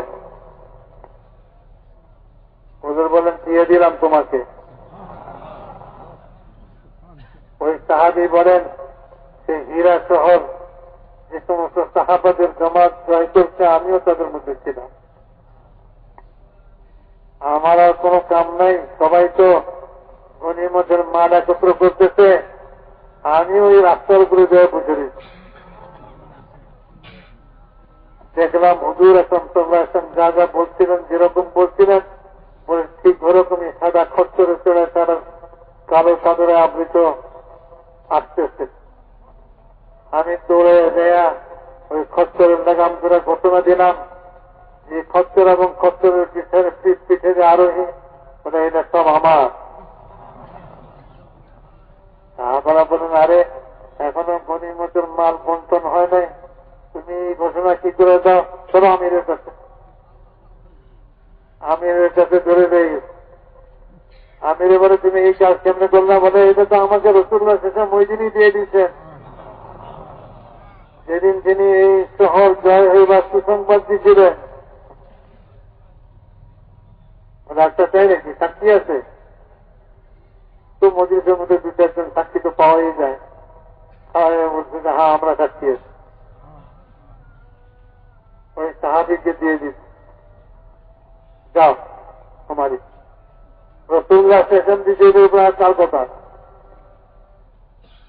নিয়ে যায়, নিজের তাঁবুর মধ্যে ঢুকায়া তাঁবুর দরজার উপরে নিজে পাহারা হিসেবে বসে দিচ্ছে। কারণ ওই শহরের সর্দারের মেয়ে, এটা তো সর্দারের জন্য, তার বংশের জন্য বড় বেইজ্জতির বিচার। তো তার ভাইরা একটা ওই লোকের সঙ্গে দরাদরি করে, আমাদের বোনকে ছেড়ে দেওয়া এত দিব। জিহাদের আঙ্গুল 5 বার দেখাইছে, কত হয়? 5 বার দেখাইলে কত হয়? হ্যাঁ,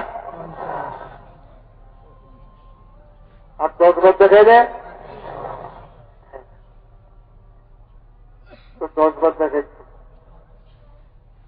তাই 1 পয়সাও কম নিব না।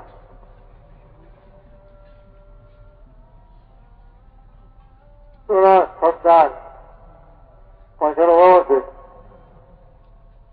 মেয়েদের তো বোকা লোক, 100 টাকা মোটে কয়, তাড়াতাড়ি দিয়ে 15 লেগে গেছে। লোকজন এসে কয়ে এত অল্প পয়সা দিয়ে দিলা, আরে 2 লাখ চাইলেও তো দিত। কি করবো, আমি তো 100 উপরে গণাই জানি না। অমনি কম আল্লাহ তাআলা দুনিয়াকে উঁচা করে দিচ্ছে, কিয়ামত পর্যন্ত জন্য উঁচা হয়ে থাকবে। বেলাল হাবশী রাদিয়াল্লাহু তাআলা আনহু, একজন কুরাইশী গোলাম, তাকে ইজ্জত দিতে আল্লাহ তাআলা। আর উমরের মতো, উমর রাদিয়াল্লাহু তাআলার মতন কুরাইশী সর্দার কি বলতেছে? সাইয়্যিদুনা বেলাল, আমাদের সর্দার বেলাল।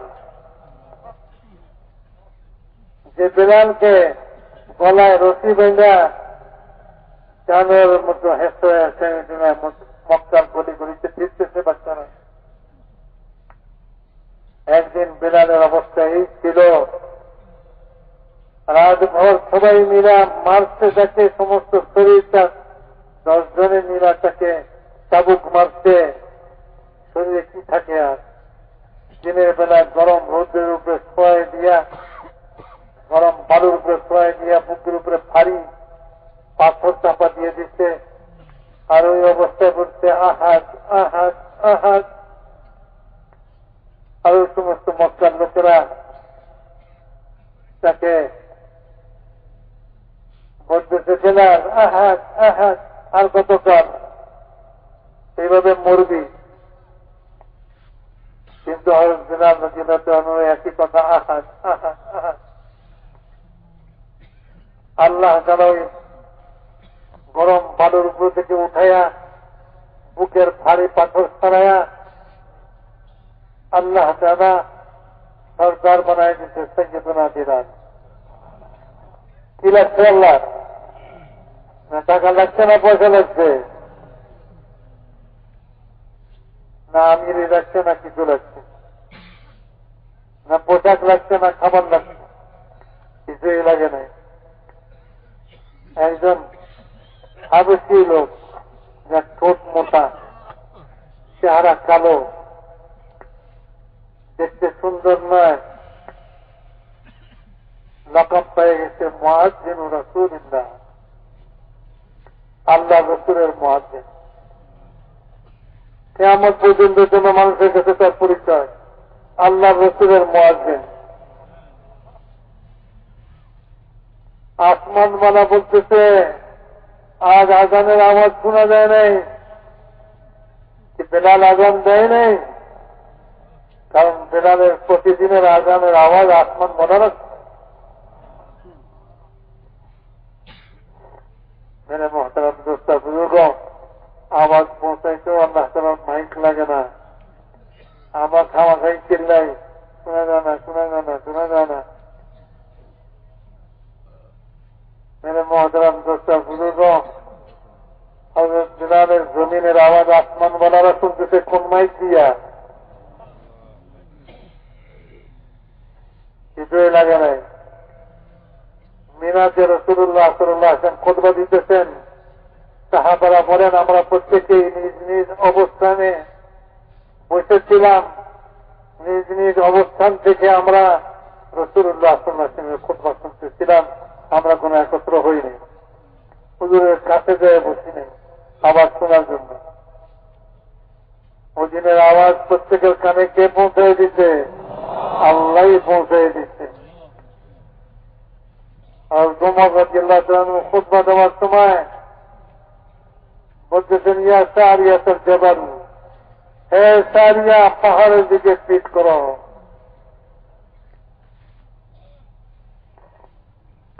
খুতবা শুননে ওনারা মদিনায় বসা বলে ওমরের আচরণও এরকম আশ্চর্য লাগে, কিছুই বুঝি না আমরা, এখানে কোথায় সারিয়া কোথায় পাহাড়? খুতবার মধ্যে আগে পিছে কোন সম্পর্ক নাই। ইয়া সারিয়াতুল জাবাল, কি অর্থ? সবাই কল্পনা করে যে ওমর কেন এই কথা বললেন, কিন্তু কারো সাহস নাই ওমরকে জিজ্ঞাসা করবে। ওমর বাপরে বাপ, ওমরকে জিজ্ঞাসা করার যাত্রা বুকের পাতা হবে না। একজনে বলে যে ঠিক আছে, তোমাদের কাছে ভয় লাগে, আমি যে জিজ্ঞাসা করে গেছে, বলে যে আমিরুল মুমিনিন, আপনার সব আচরণ করে এরকম আশ্চর্যজনক হয়, লোকেরা এগুলি নিয়ে একে অপরের সঙ্গে আলোচনা করে, তারা বিভিন্ন কথা বলে, আপনার এই সমস্ত আচরণের কোন অর্থ তারা বুঝে না। আর ওমর রাদিয়াল্লাহু তাআলা বলেন, আমি যখন খুতবা দিতেছিলাম তো আমার সামনে সারিয়ার ওই যুদ্ধের ময়দান পরিষ্কার হয়ে গেছে। আমি দেখতেছিলাম তারা চতুর্দিক থেকে ঘেরাও হয়ে যেতেছে দুশ্মনের। এই জন্য আমি অনিচ্ছাকৃতভাবে আমার মুখ দিয়ে এই কথা বের হয়ে গেছে, হ্যাঁ সারিয়া চারিদিক থেকে তোমাদেরকে দুশ্মন ঘেরাও করে নেবে, তোমরা পাহাড়ের দিকে চেপে যাও, অন্তত পক্ষে পিছন দিক থেকে দুশ্মন আক্রমণ করতে পারবে না, তোমরা জয়যুক্ত হবে। এই জন্য আমার এই কথাটা মুখ দিয়ে বের হয়ে গেছে অনিচ্ছাকৃতভাবে, ইয়া সারিয়াতুল জাবাল, হে সারিয়া পাহাড় পাহাড়। তো বলে যে যুদ্ধের ময়দান থেকে একজন আসছে যুদ্ধের খবর নিয়ে, বলে যে আমরা শুক্রবার দিন খুতবার সময়, জুমার সময় ছিল, দুশ্মনের মোকাবেলায় ছিলাম, হঠাৎ আমরা আমিরুল মুমিনিন হযরত ওমর রাদিয়াল্লাহু তাআলা আনহুর আওয়াজ শুনলাম। উনি বলতেছেন আমাদেরকে পাহাড়ের দিকে আশ্রয় নিতে, তা আমরা ওই দিকে আশ্রয় নিয়ে নিলাম, তো দুশ্মন পরাজিত হলে আমরা জয়যুক্ত হলাম। মেরে মোহতারাম দোস্ত বুজুর্গ, কিছু দেখাইবার জন্য এখন তো বৈজ্ঞানিক কত রকম কত কিছু আবিষ্কার করছে, আর শয়তান সারা দুনিয়াকে না খাইতে আছে এগুলি দিয়া। এখানে বসে বসে দুনিয়া দেখে, আমেরিকা দেখে, অস্ট্রেলিয়া দেখে, সারা দুনিয়াকে দেখে, পরে দেখে নেই যে এই যে আচরিতের মধ্যে এটা জেবের মধ্যে ঢুকিয়ে রাখে, তো যেন দুনিয়াটাকে জেবের মধ্যে ঢুকিয়ে রাখে। মহতরাম দোস্ত, এই সমস্ত যন্ত্রপাতির আর এই সমস্ত জিনিসের কোন প্রয়োজন নাই আল্লাহ তাআলা।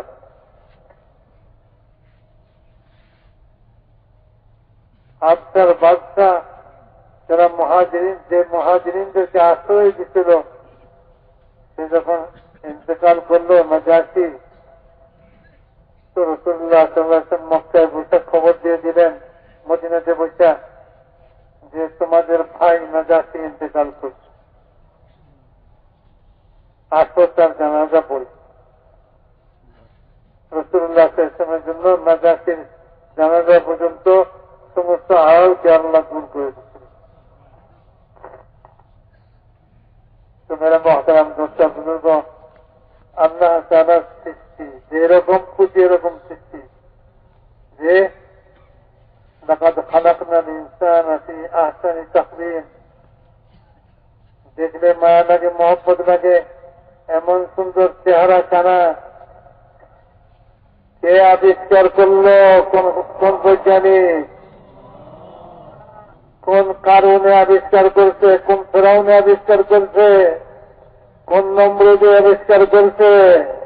বলে না, নমরুদের চেহারাও ফেরাউনের চেহারাও মানে কিয়ামত তক আনেওয়ালা সমগ্র মানব জাতির চেহারা আল্লাহ তাআলা সৃষ্টি করছেন, আল্লাহ তাআলা আসছেন, আল্লাহই বানাইছেন। চোখটা এখানে দিলে সুন্দর হবে, যে আবার কারো চোখ এরকম বানাইছে বলে কাজল মাখা চোখ, কারো চোখ হরিণের চোখের মতন, যারটা বানায় নে এ আবার কালাইয়া দিয়া হরিণের চোখের মতন বানায়। আর যত কিছুই করেন, আসল কি আর নকলের মতো, নকল কি আর আসলের মতো হয়? আসলটা তো আল্লাহই বানাইছে। লাকাদ খালাকনাল ইনসানা ফি আহসানি তাকওয়িম, আল্লাহ কোন জিনিসের মোকাবিলা। মেরে মহতরম দোস্ত বুজুর্গ, সৃষ্টি আল্লাহ তাআলার। আরে ঘোড়ার মুখ যে এরকম হইতে হইব, এটা কে বানাইছে? আল্লাহ বানাইছে, না কোন বৈজ্ঞানিক আইকে দিছে। বাদি আসমাওয়াতি ওয়াল আরদ, জমিন আসমানের সমস্ত সৃষ্টি বিনা নমুনাতে সৃষ্টি করছে, কোন নমুনা দেখে সৃষ্টি করে নাই, বিনা নমুনাতে সৃষ্টি করছে। মানুষ কিছু বানাইতে হলে তো আগে এদের নমুনা দেখে, ওটা দেখে দেখে আগে, ওটা দেখে দেখে বানায়। আল্লাহ তাআলা বানাইবার জন্য কোন নমুনার প্রয়োজন হয়নি। আরবের লোকদেরকে, যাদেরকে কেউ চিনত না, কেউ জানত না, মরুভূমিতে ঘুরে বেড়াইত, মেরে মহতরাম দোস্তা বুজুর্গ, মরুচাই, যেখানে পানি সেখানে কিছুদিন বসতি স্থাপন করে থাকতো, পানি শেষ তো বলে যে ঘর বাড়ি কাঁধে লইয়া আবার পানি চালাচ্ছে। মেরে মহতরাম দোস্তা বুজুর্গ, উট বকরি চড়াইয়া যাদের জীবন ধারণ হইত, আর ওমর ইবনে খাত্তাব রাদিয়াল্লাহু তাআলা আনহু ইসলামের পরে আমিরুল মুমিনিন হওয়ার পরে একদিন মিম্বরের উপরে দাঁড়াইয়া বলতেছেন, লোকেরা শুনো, ওমর ইবনে খাত্তাবকে তোমরা জানো কি? ওমর ইবনে খাত্তাব হল ওই ব্যক্তি যে তার খালাদের বকরি চড়াইত এক মুষ্টি কিশমিশের বিনিময়ে। এ কথা বলে মিম্বর থেকে নেমে গেছে, আর কোনো কথা নাই। একজন লোক পিছিয়ে পিছিয়ে গেছে, বলে আমিরুল মুমিনিন মেম্বারে খাড়া হইয়া এরকম এই কথা বলার কি প্রয়োজন দেখা দিল? বলে আমার মন বলতেছিল, নষ্ট বলতেছিল এই কথা যে তুই আজ আমিরুল মুমিনিন, তোর মধ্যে কে আছে? তুই সবচেয়ে বড় সবার উপরে, সবাই তোমাকে মানে। তো আমি আমার নষ্টকে একটা শিক্ষা দিবার জন্য এই মেম্বারে দাঁড়ায় নিজের পরিচয় দিলাম। মেরে মহতরম দোস্ত, ইজ্জত করলে ভুলে যায় মানুষ, প্রশংসা করলে ভুলে যায়, মনে করে সত্যি সত্যি বুঝি আমি এরকম। সত্যি সত্যি আমি এরকম নই। সবাই মিলে বাচ্চাকে সালাম দিতেছে, একজন ঠ্যাং লম্বা করে বসে দিচ্ছে, চোখ বন্ধ করে, হাত গুটায়া। লোকেরা বলে পাও গোটা, বাচ্চা আইতেছে, সোজা হয়ে দাঁড়া, কোন কথাই বলে না, চোখ বন্ধ করে যেমনি আসলে এমনি। বাচ্চার কাছে খবর গেছে, মানে আপনার দেশে এমন লোক আছে যে আপনাকে সম্মান করে না, পা লম্বা করে বসে হয়েছে, হাত গুটাইয়া, চোখ বন্ধ করে, এত বলার পরেও সে পাও গুটায় না। বাচ্চাটা বড় আশ্চর্যের ব্যাপার, আমার রাজ্যে বাস করে, আমাকে সম্মান করে না। দেখতে হয় লোকটা কেমন।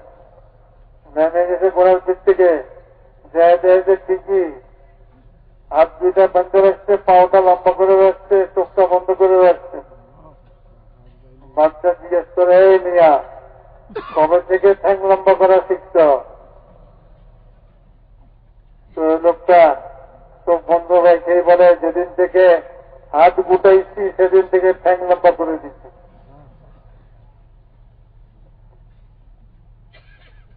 বাচ্চা মনে করছে আমার আমাদের চিনে না, সেজন্য এরকম কথা কয়। বাচ্চা বলে আমাকে চিনা? তো ওইভাবেই বলতেছে, খুব চিনি, ভালো করে চিনি। বাচ্চা মনে করছে মাথায় কোন দোষ আছে মনে হয়, মানে বলো দেখি আমি কে? তো বলতেছে আপনি হলেন সেই ব্যক্তি যে এক ফোঁটা নাপাক পানি থেকে সৃষ্টি হয়েছে। আপাতত সমস্ত নাপাকি নিয়ে নিয়ে ঘুরতেছেন, অতি সত্তর পোকা মাকড়ের খোরাকে পরিণত হবেন, আপনি সেই ব্যক্তি। বাচ্চা শুনে বলে যে হ্যাঁ, এই লোকটাই আমাকে চিনছে। আর এই যত লোক আমাকে সম্মান করে আর আমার প্রশংসা করে, এরা কেউ আমাকে চিনে নাই। আসল তো আমি সেই। অহংকার করো কেন তুমি? এই জমিনের বুকে কেন অহংকার করো? কোথায় যাইবা? তুমি কি অহংকারের চোটে আসমান পর্যন্ত উঠে যেতে পারবা? আসমান পর্যন্ত তুমি উঠতে, পাহাড়ের চূড়া পর্যন্ত তুমি উঠতে পারবে না। অহংকার কিসের জন্য? ওই মনে মনে অহংকার, নিজেকে বড় মনে করে, নিজেকে একটা কিছু মনে করে। তবলিগের মেহনত করতে করতে মুরব্বী হয়ে গেছি এখন। আমি আমাকে বড় মনে করতে শুরু করছি। সবাই সালাম দেয়, সবাই কর মুরব্বী মুরব্বী। আমিও মনে করতেছি আমি বুঝি মুরব্বী হয়ে গেছি। আসলে আমার হাকিকত এই, কারণ আল্লাহর সামনে খাড়া হতে হবে। আল্লাহ তাআলা কদ্দুর মুরব্বী আমি হয়েছি এটা আল্লাহ খবর নিবে। কত বড় মুরব্বী হয়েছিল তুমি?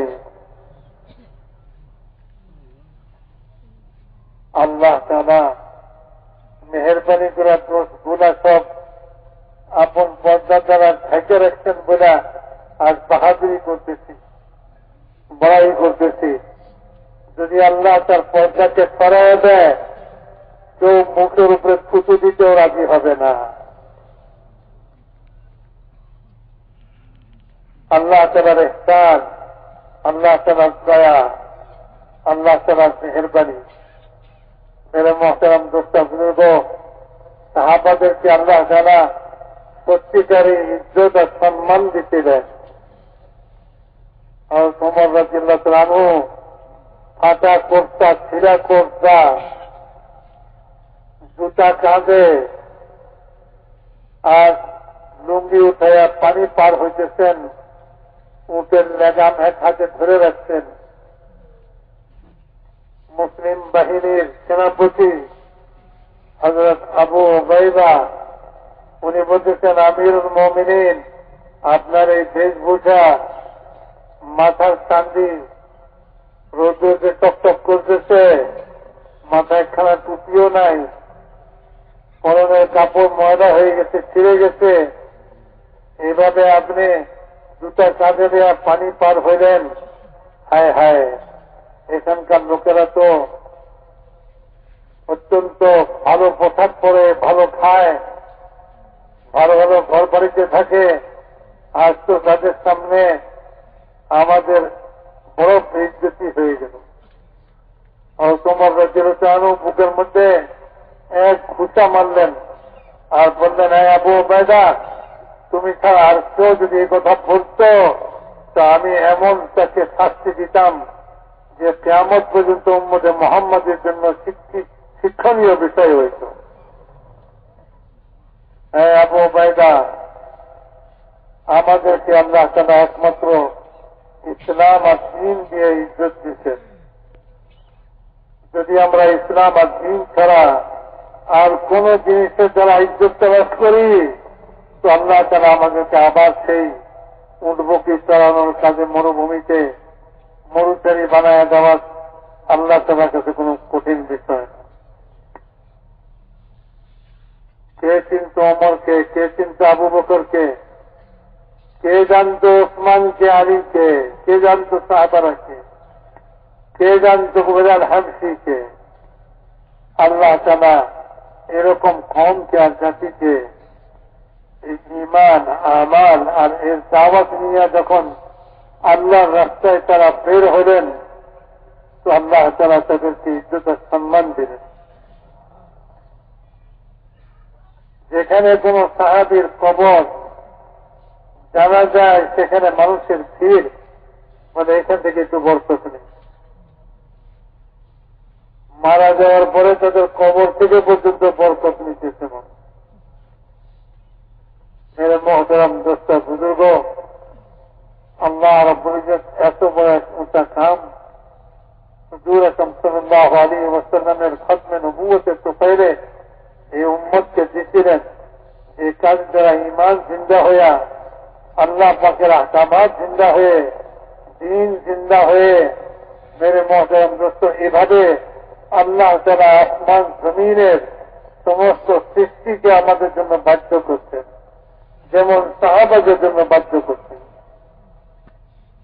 এটা তো সেই কাজ ছিল। এই কাজের মধ্যে যে জান মালের কোরবানি এবং এই কোরবানির সঙ্গে অগ্রসর হবে এবং ঈমানকে দিলের ভিতরে স্থান দিবে এবং জীবনের প্রত্যেকটা ক্ষেত্রে আল্লাহ তাআলার ইতাআত করবে, আল্লাহ রসুলের ইতাআত এবং আল্লাহ তাআলা, আল্লাহ এবং আল্লাহ রসুলের হুকুমকে মেনে দ্বীন মোতাবেক জীবনযাপন করবে। খালি ইবাদতে, নামাজে নয়, তার মুআমালাতে, তার মুআশারাতে, লেনদেনে, কামাই রোজগারে। মেরে মোহতারাম দোস্ত, এই মেহনতকে পাওয়ার পরে যে এই মেহনতকে ছাড়বে তার কোন গতি নেই। হযরত মাওলানা ইউসুফ সাহেব রাহমাতুল্লাহ আলাইহি বলছিলেন কথা যে তোমরা তিন চিল্লা লাগাইছ, তোমাদেরকে দুনিয়ার আর কোন কাজের উপযুক্ত ছাড়ি নাই, এই কামই তোমাদেরকে করতে হবে। এই কাম যদি ছাড়ো তো শেষ হয়ে যাবে। এই জন্য মেরে মহতারাম দোস্ত বুজুর্গ, আজ এ কথার এরাদা আর নিয়ত পাক্কা করতে হবে যে যতদিন বেঁচে থাকবো ততদিন এই কামের সঙ্গে জুড়ে থাকবো। মেরে মহতারাম দোস্ত বুজুর্গ, এই কামের উসুল, আদাব, তরিকা, তিন চিল্লা লাগায়া বারবার আল্লাহর রাস্তায় ধীরে ধীরে মকামে মেহনত করে করে এই কামকে আমরা শিখতে জানি।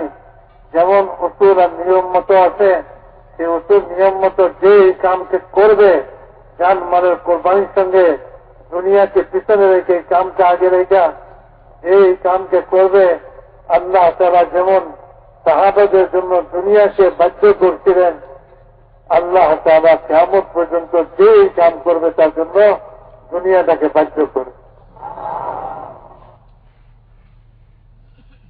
না হলে দোয়া ভিক্ষা করা ছাড়া আর কোন উপায় থাকবে না। আজ দোয়া ভিক্ষা হতেছে, হুজুর দোয়া করেন, হুজুর দোয়া করেন, হুজুর দোয়া করেন। তা না হলে হুজুর আকরাম সাল্লাল্লাহু আলাইহি ওয়াসাল্লাম বলছিলেন যে আমার উম্মতের মধ্যে এমন লোক আছে যদি আল্লাহকে কসম দেয়, আল্লাহ তার কসমকে পুরা করে। আল্লাহকে কসম দিতে পারে কে আছে? হাদিসের মধ্যে আসছে যে মিথ্যা মিথ্যি আল্লাহকে ওইরকম দরজায় পৌঁছে নেয়, কিন্তু সে লোক দেখাইবার জন্য আল্লাহকে কসম দেয়, আল্লাহ তাকে মিথ্যাবাদী বলে সাব্যস্ত করে। আর যদি সেই মর্তবায় পৌঁছে থাকে, সে যখন আল্লাহকে কসম দেয় তো আল্লাহ তার কসমকে পুরা করে। মিনহুমুল বারা, যার মধ্যে একজন হলেন হযরত বারা রাদিয়াল্লাহু তাআলা আনহু। যুদ্ধের ময়দানে যুদ্ধ চলতেছিল, মুসলমানরা আহত হইতেছিলেন। মুসলমানরা 2 দিন 3 দিন পর্যন্ত যুদ্ধ জয় হইতেছিল না।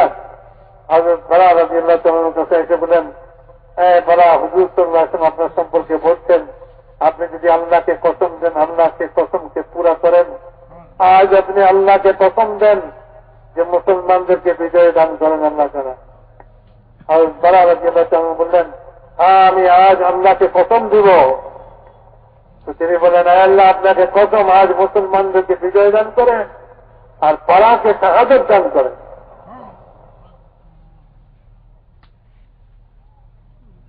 মেরে মহতারাম দোস্তা বুজুর্গ, কোথায় আমরা, কোথায় তারা?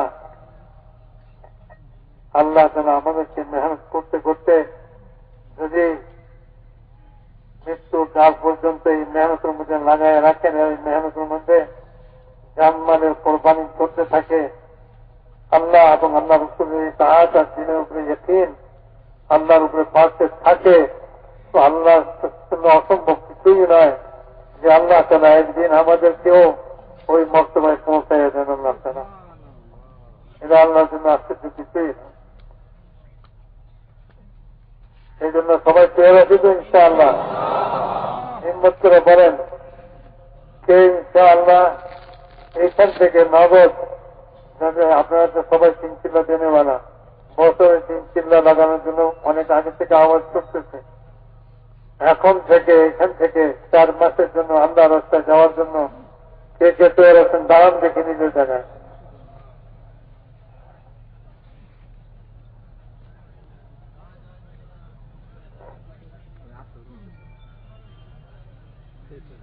মাশাআল্লাহ, আল্লাহ তাআলা কবুল ফরমান।